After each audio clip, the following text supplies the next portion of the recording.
This story is called An Unsettling Visit from a Deceased Relative. Daddy was a preacher. He was an angry and violent man behind closed doors.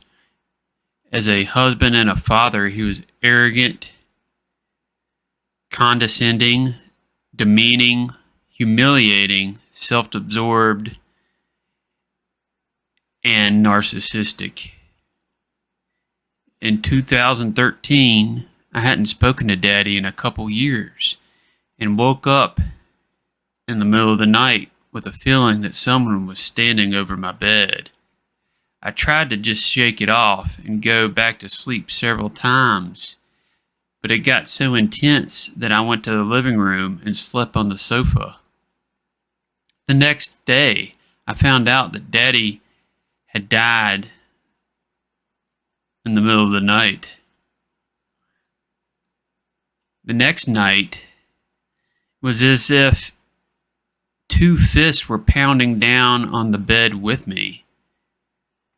If I drifted back to sleep, it would happen again and again until I rebuked it in the name of Jesus Christ. Then it would be gone for just that night. 3 months of similar things happening to me in that same bedroom until one night it was as if someone turned on a flashlight 6 inches from my eyes and flipped it back and forth a dozen times. It was so bright that I winced and turned my head. Things like that would happen nightly, and then rebuking it seems to push it out of my room for the night. About 3 months went by, and one night I was trying to sleep. I would hear sharp taps, 3 of them, on my bedroom window or door. I would again rebuke it, and that would seem to push it away.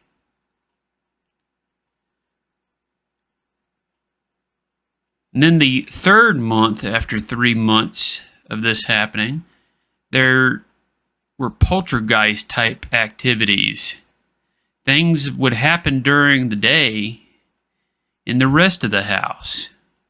Lights would be flashing like strobes in my eyes. Things would be flying across the rooms by themselves, etc. And then things started being put into my thoughts, like you're using too much shampoo or toilet paper, or names Daddy used to call us like stupid, good-for-nothing, worthless, jackass, etc. These made me laugh since I had come to terms with that stuff decades earlier. It began making excuses for Daddy and the way he treated us. I finally got angry and told it there's no excuse for any of that. Accept responsibilities for your actions and repent, or go to hell where you belong. And then it was finally gone. This next story is called The Haunting Tale of the Misty Lady. When I was in my 20s, I had come to some hard times through a divorce, and I had a friend who invited me to stay with her for a few days. I agreed, and we went over the rules and stuff of the house. She wanted to let me know that her house had some really strange and spooky things going on. She had 2 small children, and their bedroom was next to the bathroom that they shared. When the doors were open, you could see into each other's room. Now, I was to sleep on the sofa, and that first night she told me that I might see strange things, but not to be afraid. Nothing was going to happen to me, and nothing would hurt me. Well, that kind of set me on edge, and I had a little trouble falling asleep. Finally, I must have drifted off because I woke up to a strange feeling like I was being shaken. And I kind of sat up trying to see in the pitch dark living room. I saw a mist and a misty-like figure floating above the dining room floor, just floating right outside the children's bedroom. The figure turned towards me, put her finger to her lips as if to say, "Be quiet." I was too terrified and amazed to move or talk, so I just gathered my covers closer to me and watched as she floated into the kid's bedroom. As soon as she done that, I jumped up and crept up to the dining room just to see if she was still floating around, and if she was in the kid's room for real. As I looked around the doorway inside the room, sure enough, she was still there, just misty and floating beside my friend's little boy's bed. She was just floating there looking down on him. Needless to say, I was totally freaked out and ran straight into my friend's room and tried to wake her and let her know that I had seen the spirit in her kid's room. And she was standing there just looking at her boy. She woke up and we talked as we crept back through the dining room to see into the kid's room. And as we looked in, she looked at us and disappeared as if she was never there. I couldn't sleep after that and ended up staying up the rest of the night, just on edge and listening to every sound going on in that quiet darkness. My friend had gone straight back to bed, telling me as she laid back down, she had told me strange things were happening in the house. And with that, flopped down and fell promptly back to sleep.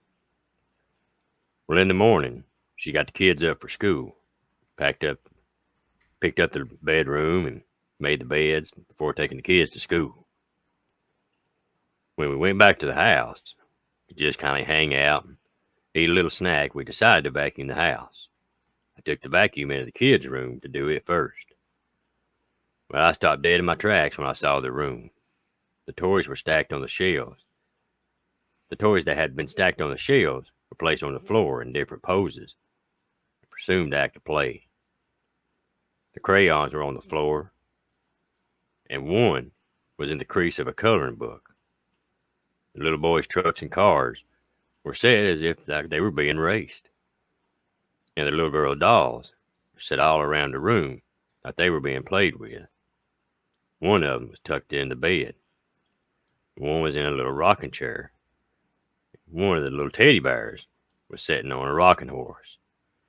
I was so freaked out, I immediately just started gathering my things and asked for a ride to another friend's home. As we drove, she said she wished I'd stay because she was scared to be there alone, but had no other way of moving from there. Well, all I could say was, "I'm sorry, but I can't handle being there another night. And maybe she should go stay with some of her kinfolk until she could sell the house." I thought of her often as I was safely out of that house, but I never ever wanted to even visit there again. Later on, I heard she ended up selling the house, but I wonder if she told the buyers about the Misty Lady. I still wonder. This next one is titled Woman in White Sighting During the 2020 Lockdown, and it is a personal experience story of mine. This happened early one dark and rainy morning during the COVID lockdown of 2020. I can't remember exactly when it was, but I know that it was still cold out, and near the beginning of the lockdown, there was an emergency at work that I had to drive into for, because we had been working from home for a couple weeks and had not been out in a while. While driving, I never saw a single car. It was early, and also there weren't a lot of cars on the road during the lockdown. I was stopped at a stoplight near a park when I noticed something out of the corner of my eye.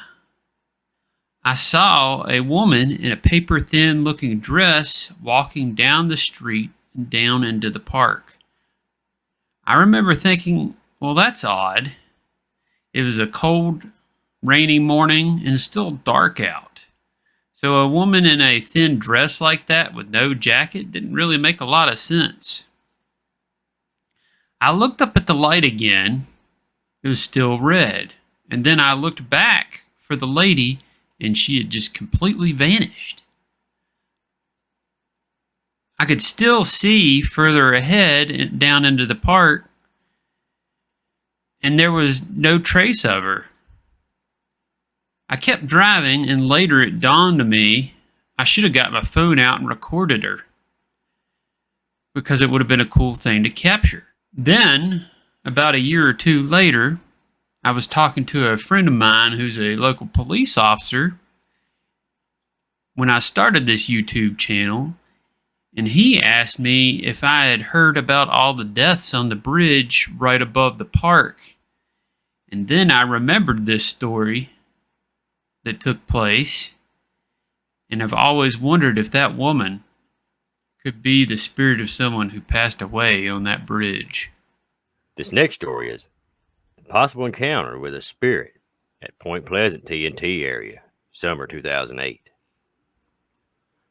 On a whim one night in 2008, my friend and I went exploring the TNT area in Point Pleasant.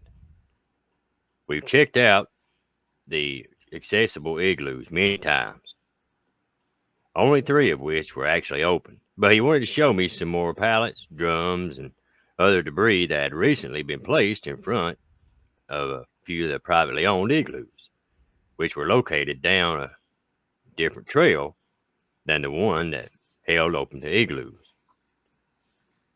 This time of year, there are gates blocking off the small roads, so you have to take the trail by foot.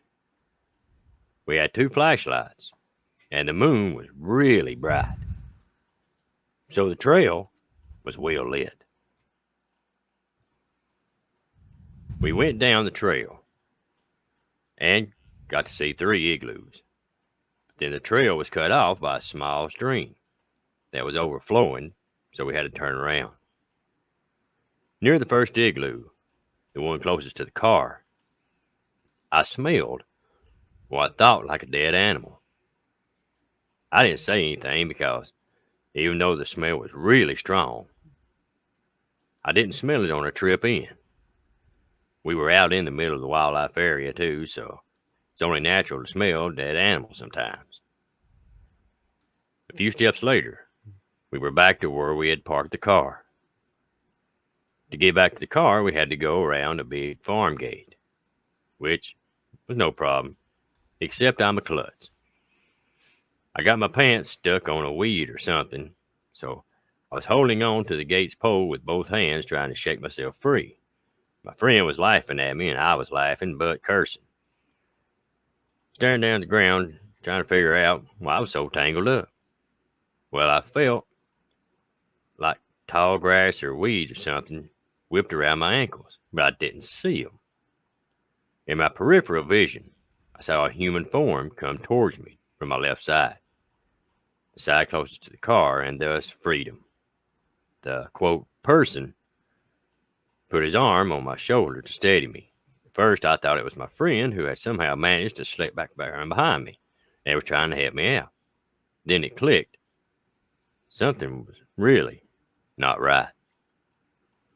I weren't exactly tunnel vision, but somehow seemed to subconsciously block out everything around me, and I could only focus on this shape that was slightly in front of me. And it seemed like the whole scene was shot in movie mode, as if I was watching it on a TV, not standing there. I could only see the side back area of the figure. It was a younger male wearing a white t-shirt, tan skin, not jet black hair, but really dark brown, cut short, but longer on the top than on the sides. It only stood about 6 foot. It weren't very muscular, just average build, but it may be just a little bit on the slim mode. What clicked was the friend I was, with was wearing a gray sleeveless t-shirt and is heavily tattooed with full sleeves on both arms. He stands about 6'5" and is a bigger guy, fairly muscular with long brown hair. This was definitely not him, especially since after I freed myself, I whipped around and he was about a foot behind me on the wrong side of the gate still. I snapped back around to see what did help me, and it was gone. I didn't even say anything, really, until we got back safely in the car and started down the road. I told him what I saw. Well, he swears he didn't say anything, but knows that I have a history of seeing things that most people can't see, and saw how excited yet shaken I was, so he believed it. At least I thought I saw something. He said something to the effect of maybe whatever was there was warning us not to go down that path. To me, that didn't make any sense, since I had only experienced it as we were leaving. The first thing I said was the first thing that popped into my head. He didn't want us to leave. Well, that opened up a whole other discussion about there possibly being a body buried back there somewhere. The TNT area has seen its fair share of murders, body dumping, things like that. So it wouldn't be completely unheard of. I mentioned that there was definitely something dead back there, referencing to that horrid stench that I had smelled just previous to seeing the apparition. Again, my friend swears that he didn't smell anything, which I thought was odd because the stench was so overpowering. But now looking back, maybe it was a introductory, just olfactory response to what was about to happen. I already told him that if a dead body shows up, don't bother to tell me about it. Instead, I just like to continue on thinking I was either hallucinating or saw a residual image of an event that probably happened before in that spot. 2 legend trippers were out there exploring the igloos. Chick gets caught. Boy comes to save her. As an update, nobody was ever found to my knowledge. And this isn't just a, quote, case that I feel I want to investigate or research further at the time. This next one is titled Encounter with a Spirit at the Randolph House, Pulaski, Virginia, 1990. After seeing your video on the Randolph House, I decided to reach out about an encounter my mother had while working there in the 90s. According to her, that place is definitely haunted. My mother was the only medical technician at the hospital. She worked there for many years and saw a lot of strange stuff, but one story she told me always stood out. The top floor of the facility was used as storage. My mother would often get sent up there to get something. She usually would take the elevator to go up there since it was a lot easier to carry things back down that way. One night, she went up to get something, and when she got back on the elevator, there was a woman in it. At the time, it didn't occur to her that she would have had to have seen the woman get on the elevator since it never left the top floor. The woman would have had to have been in the room she just stepped off into, but there was nobody there. They went back down to the first floor. The lady never said anything. My mother told her to have a good night and got off the elevator. She started to walk around the corner, and that's when it hit her. There was no way this lady could have gotten on the elevator. My mother then turned back around and walked back to the elevator. The elevator was completely empty. She then looked around and didn't see the lady. There was nowhere she could have walked off to without going by my mother. It was a straight hallway. My mother asked some of the other staff that were on that floor working at the desk if they ever saw the woman get off the elevator. And that's when they told her that people had been seeing that woman on the elevator for many years. People don't know if she's just someone who worked there, a patient, or what. My mother never thought that the spirit was anything evil or anything, but I think what happened to her has always spooked her. Man, those were some good stories. Absolutely. We thank all y'all for sending those in and everyone watching. We hope you enjoyed it. Make sure to like, subscribe, comment, and stay tuned for part 2. And always remember, stay spooky.